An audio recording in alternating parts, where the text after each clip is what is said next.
సంగారెడ్డి జిల్లా జహీరాబాద్ నియోజకవర్గంలో రాజకీయం ఎలా ఉంది? వచ్చే అసెంబ్లీ ఎన్నికల్లో ఎవరు విజేతగా నిలవనున్నారు? కాంగ్రెస్ జెండా ఎగరబోతోందా లేక మరోసారి గులాబీ జెండా రెపరెపలాడుతోందా? ఈ రెండు పార్టీలను కాదని ఇతరులు ఎవరైనా రేసులోకి వచ్చారా? జహీరాబాద్ నియోజకవర్గ ఓటర్ల మనోగతమేంటో ఓసారి చూద్దాం. Let's have a look.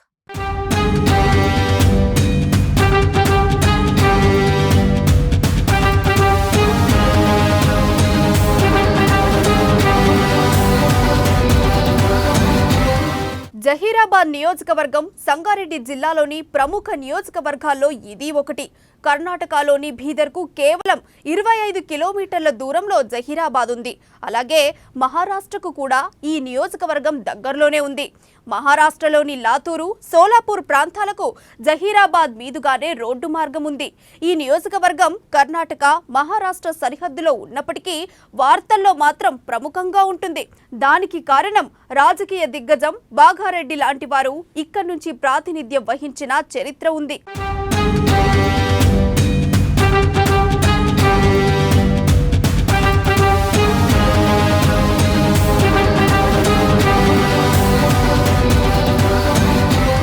Telangana రాజకీయ దిగ్గజం చెంగల్ బాగన్న జహీరాబాద్ నియోజకవర్గం నుంచి ఎమ్మెల్యేగా ప్రాతినిధ్యం వహించారు.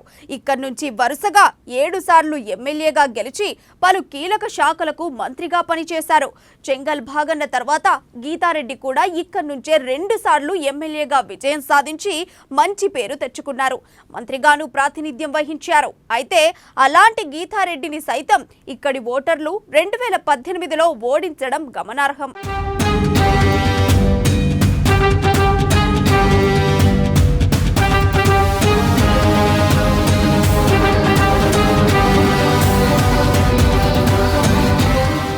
జహీరాబాద్లో 2018 ఎన్నికల్లో గులాబీ జెండా రెపరెపలాడింది. అప్పట్లో టీఆర్ఎస్ తరఫున మాణిక్ రావు విజయం సాధించారు. గీతారెడ్డిపై ఆయన విజయ డంకా మోగించి సంచలనం సృష్టించారు. గీతారెడ్డి విజయం లాంఛనమేనని భావించిన తరుణంలో అందరి అంచనాలను మాణిక్ రావు తలకిందులు చేశారు. గీతారెడ్డిపై గ్రాండ్ విక్టరీ కొట్టి వార్తల్లో నిలిచారు.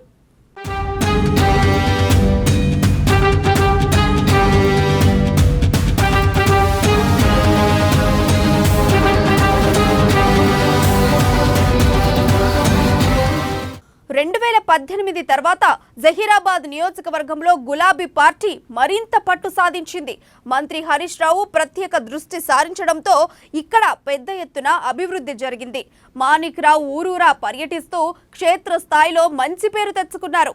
మారిన రాజకీయ పరిస్థితులతో ఇతర పార్టీల ప్రజాప్రతినిధులు, నేతలు, కార్యకర్తలు గులాబీ తీర్థం తీసుకున్నారు. దీంతో కారు ఫుల్ అయిపోయింది. ఈ తరుణంలో అప్పుడప్పుడు బీఆర్ఎస్లో అసంతృప్త జ్వాలలు ఎగిసిపడ్డాయి.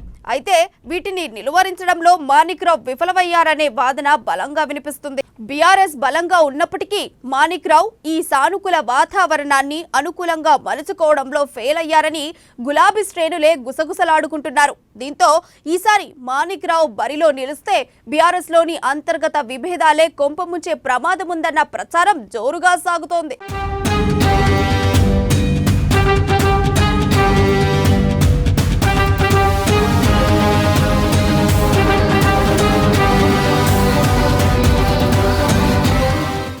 అసెంబ్లీ ఎన్నికలు ముంచుకొస్తున్న తరుణంలో ఎవరెవరు జహీరాబాద్ నియోజకవర్గం నుంచి పోటీ చేస్తారన్న దానిపై ఆసక్తికర చర్చ జరుగుతోంది. బీఆర్ఎస్ నుంచి మాణిక్ రావు, ఎర్రోళ్ల శ్రీనివాస్ పేర్లు ప్రచారంలో ఉన్నాయి.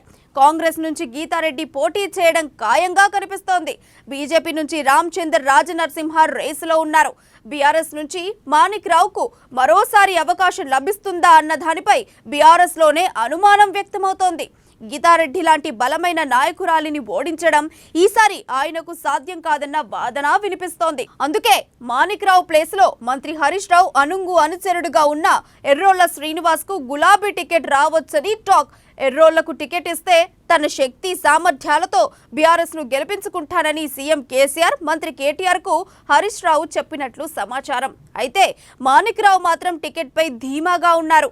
2018లో గీతారెడ్డిపైనే గెలిచిన తనకు మరోసారి అవకాశం వస్తుందని ఆయన బల్లగుద్ది చెబుతున్నారు. బీఆర్ఎస్ టికెట్ నాదే, విజయము నాదేనని ఆయన తేల్చి చెబుతున్నారు.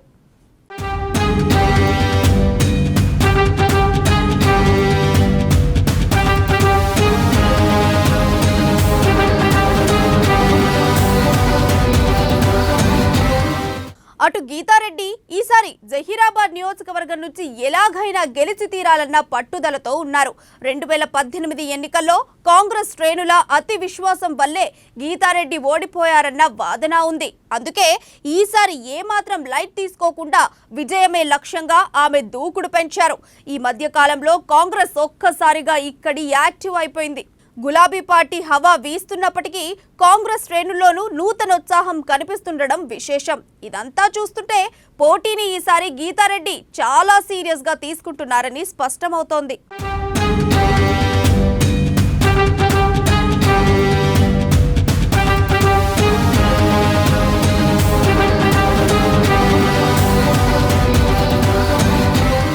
బీజేపీ నుంచి రామచందర్ రాజనరసింహ పేరు ప్రచారంలో ఉంది. మాజీ డిప్యూటీ సీఎం దామోదర్ రాజనరసింహ సోదరుడే రామచందర్ రాజనరసింహ. అయితే ఇక్కడ బీజేపీకి ఆశించిన స్థాయిలో బలమైన ఓటు బ్యాంకు లేదు. తన సొంత బలంతో పోటీలో నిలిచేందుకు రామచందర్ ప్రయత్నిస్తున్నారు.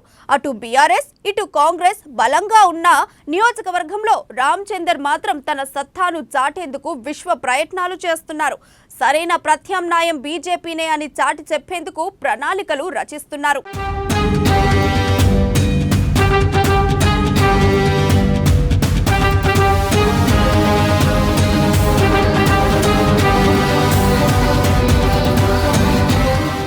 జహీరాబాద్ నియోజకవర్గంలో పార్టీల పరంగా చూస్తే ఈసారి కాంగ్రెస్ బీఆర్ఎస్ మధ్య టఫ్ ఫైట్ ఖాయంగా కనిపిస్తోంది. అభివృద్ధి సంక్షేమ పథకాలను ప్రజల్లోకి తీసుకెళ్లి ప్రజల మద్దతు పొందాలని బీఆర్ఎస్ భావిస్తున్నప్పటికీ క్షేత్రస్థాయిలో మాత్రం కాంగ్రెస్ నుంచి గట్టి పోటీ ఉంది. కాంగ్రెస్ నుంచి బీఆర్ఎస్ లో చేరిన క్యాడర్ అంతా తిరిగి హస్తం పార్టీ వైపే చూస్తున్నారు. గీతారెడ్డి కూడా 2018లో చేసిన తప్పిదాలు పునరావృతం కాకుండా నేతలు క్యాడర్ అందరినీ కలుస్తూ యాక్టివ్ అయ్యారు. అటు బీఆర్ఎస్ నుంచి మాణిక్రావు కానీ ఎర్రోల శ్రీనివాస్ కానీ బరిలో నిలిచినప్పటికీ తనకు ఏమాత్రం ఇబ్బంది లేకుండా చూసుకుంటున్నారు. బీజేపీ నుంచి రామచందర్ రాజనరసింహ పేరు ప్రచారంలో ఉన్నప్పటికీ కాంగ్రెస్ మాత్రం బీజేపీని బలమైన ప్రత్యర్థిగా భావించడం లేదు.